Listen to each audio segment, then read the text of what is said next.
Welcome to the Pro Ticker Deep Dive. Today we're on a pretty critical mission. We are looking past all the usual headlines and really diving into the foundational infrastructure that's powering this AI revolution. Exactly. When you, our listener, are studying this whole AI boom, you're probably focused on the AI darlings, right? The companies making the GPUs, the custom chips, the latest chatbot. hmm We're talking about a gold rush here, and I feel like everyone is just laser focused on the people digging for gold. But the sources you shared with us suggest we need to look at who's selling the equipment. It is the ultimate picks and shovels play. And our deep dive today is centered on Cisco Systems, a company I think a lot of people have sort of written off as a legacy vendor. Right. The whole argument in this material is that 2025 is actually Cisco's pivotal moment because they are this overlooked engine that's powering the entire AI machine. And we have a huge stack of information here. It details their financial acceleration, their proprietary silicon, and, how their technology is absolutely non-negotiable for this massive physical build-out AI requires. So our mission is to extract that evidence. The hard numbers, the technical differentiators, everything that proves this thesis. So let's just frame the fundamental question right away for you. What if the sustained real profit in this AI revolution goes not to the software companies, not to the tools? But to the architects and builders. Exactly, to the people constructing the digital roads that those tools have to travel on. That analogy, I think, perfectly sets the stage for the macro backdrop here. We have to grasp the sheer physical reality of AI. We talk about large language models, but what does that mean? It means colossal compute clusters in data centers. Uh. I mean, sometimes spanning hundreds of thousands of GPUs. And it's not just a bunch of powerful boxes sitting next to each other, right? No, not at all. To get the performance you need, especially for training these massive models, you need a network that can move petabytes of data across that whole cluster With latency measured in. in microseconds. Yeah. If the network slows down even a tiny, tiny bit, your incredibly expensive GPUs just sit there idle. You're just burning capital. We spend so much time talking about NVIDIA and AMD who provide the compute. But these sources really highlight that Cisco provides that invisible backbone, the physical stuff. The switches, the routers, the specialized silicon that, binds all those high-powered GPUs together. If your network becomes a bottleneck. The entire AI cluster's performance just falls off a cliff. And that's why we're seeing this massive surge in capital expenditure. We are talking tech giants, cloud providers. Yeah. They're collectively committing hundreds of billions of dollars to AI capex. And this isn't some future projection. This is spending that's happening right now. Right now, to build the next generation of data centers. So here's where the technical differentiation really matters. I mean, we've seen some competitive pressure start to squeeze margins on generalized compute, like GPUs. But these sources are really clear that specialized, high-performance networking silicon it's incredibly difficult to engineer. Precisely. A GPU focuses on parallel processing, but something like Cisco Silicon One, their proprietary chip, it's designed for one thing: data movement, routing, and switching at a massive scale. It's a totally different kind of intellectual property moat. And that's their core domain. It's their world. They're the essential plumbing you just can't run the water without. And that differentiation is translating directly into financial performance, which is where the strongest evidence for this whole thesis lies. Let's talk about that financial resurgence, because the sources describe a sea change. A genuine structural acceleration. It's not a blip. If you look at the evidence from their recent financials, Q1 of fiscal 26, net revenue came in at $14.9 billion. Which is an 8% year-over-year increase. Now, 8% doesn't sound explosive in the tech world, I get that. But for a company of Cisco's scale and maturity, it's like seeing a supertanker suddenly double its cruising speed. And the quality of that growth is what's key. The networking product segment, which is, the AI infrastructure play, that generated $7.77 billion. Up a staggering 15% year over year. Yeah. And that beat the consensus estimates by a pretty wide margin.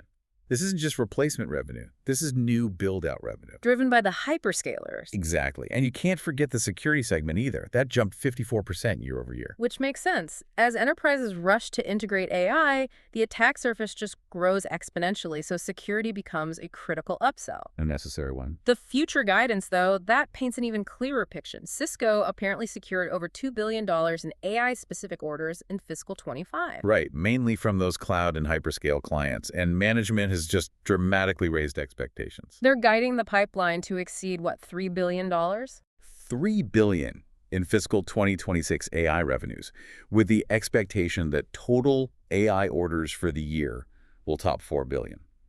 That conviction is what allowed them to raise their full-year guidance by $1 billion. That is immense confidence, but the metric that really seals it for me, the one that says this isn't a fluke, is the leading indicator, the networking product orders. Yes. Those orders, which predict future revenue, they grew in the high teens. This is the 5th consecutive quarter of double-digit order growth. That level of sustained order strength for a company like Cisco is it's unprecedented in recent memory. And where is it coming from? It is sourced directly from the AI leaders. The hyperscaler product orders alone jumped 45% year over year. That confirms it. The giants, the ones spending the hundreds of billions, are choosing Cisco. Okay, so the money is flowing, the financials validate the thesis, but let's push back on this idea that they're no longer just a legacy vendor. I mean, skeptics will argue Cisco gets eclipsed eventually. That's a fair challenge. And the answer really lies in their proprietary full-stack approach, especially for AI infrastructure. It's built on these 3 integrated pillars. First, the custom Silicon One chips we talked about. Second, the robust software stack. And third, the AI management tools, which is, like you said, where the game completely changes, specifically with something they call the deep network model. So this isn't just some IT dashboard. Not at all. It's a proprietary large language model, but a very specialized one. Think of it as an LLM that has studied nothing but the network world for 30 years.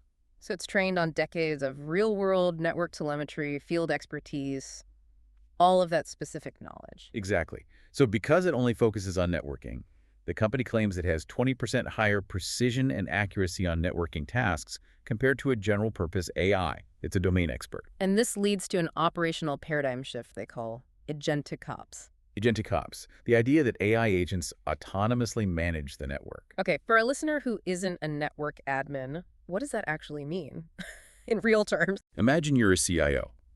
Today, a critical issue pops up. Say a connection fails in the data center.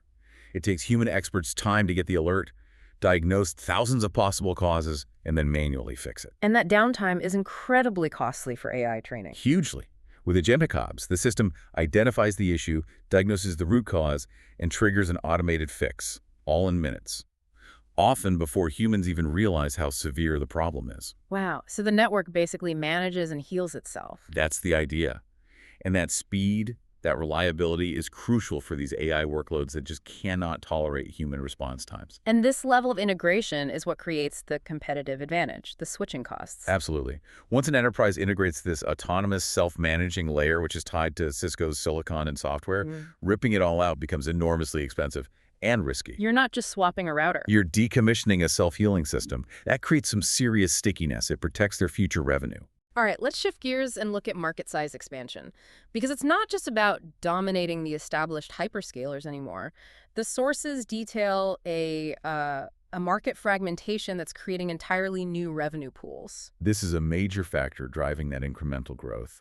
We're seeing the rise of what are called sovereign clouds and neocloud providers. So these are regional governments, state-owned enterprises, Or even smaller regional companies, Yeah. all building parallel AI ecosystems specifically outside of the traditional U.S. cloud giants. So nations want their AI infrastructure built locally, maybe for data sovereignty or economic reasons, and every single one of those needs a high-performance network from scratch. Correct. And Cisco has been very effective here. They've already identified a $2 billion plus incremental pipeline just in sovereign, neocloud, and enterprise AI orders. And the key word there is incremental. It is genuinely new business. It's not cannibalizing their existing market share. That's a huge new pipeline. And on top of that, you have the second major tailwind, the enterprise refresh cycle. It's been, what, about 5 years since the pandemic? Right. And a lot of that quick fix, 5-year-old equipment is now due for replacement. But this isn't a one-for-one swap. Companies aren't just buying faster gear. They're upgrading to AI-ready infrastructure. Exactly. Networks with embedded security, guaranteed low latency, and the ability to plug in that agentic ops management layer we just talked about. This whole refresh cycle forces a massive upgrade in capabilities. Okay, so we have accelerated growth, new multi-billion-dollar pipelines, a cutting-edge tech moat.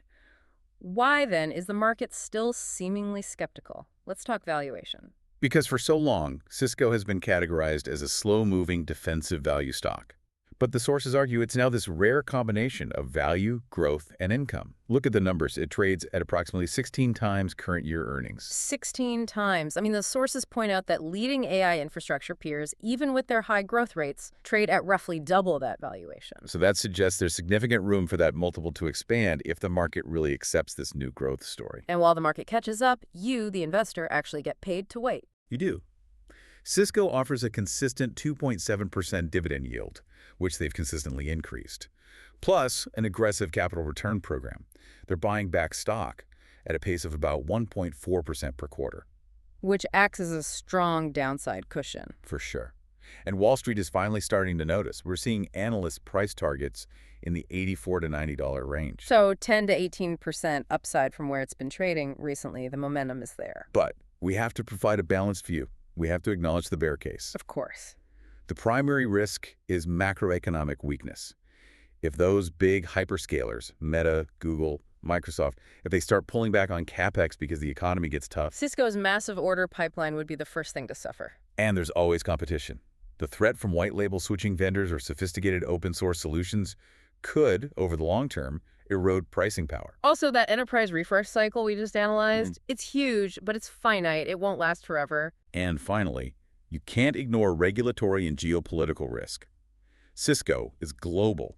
Export restrictions, trade tensions, supply chain issues, especially with China, that could all pressure the stock, even if the domestic AI story stays strong.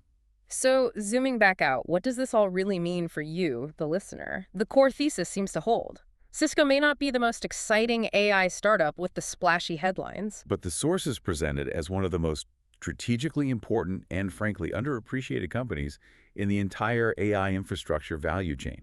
It's made the shift from being a defensive value play to showing genuine growth equity characteristics. It's delivering revenue acceleration, order strength. All while trading at a significant discount to its peers. So the question really isn't if Cisco will participate. They already have, with over $2 billion in AI orders booked and $4 billion targeted for fiscal 26. The real question is whether the market will fully recognize the value of the picks and shovels provider. The essential plumbing. Yeah. And let's end on this provocative thought, tying back to the deep network model in agentic ops. If autonomous network management becomes the industry standard for mission-critical AI, Which seems likely. then what is the long-term operational cost to an enterprise of not being on an AI-native network stack? That switching cost, based on risk and efficiency, might be far, far higher than the market currently appreciates in Cisco's valuation. Something to think about. See you all in the next ProTicker Deep Dive.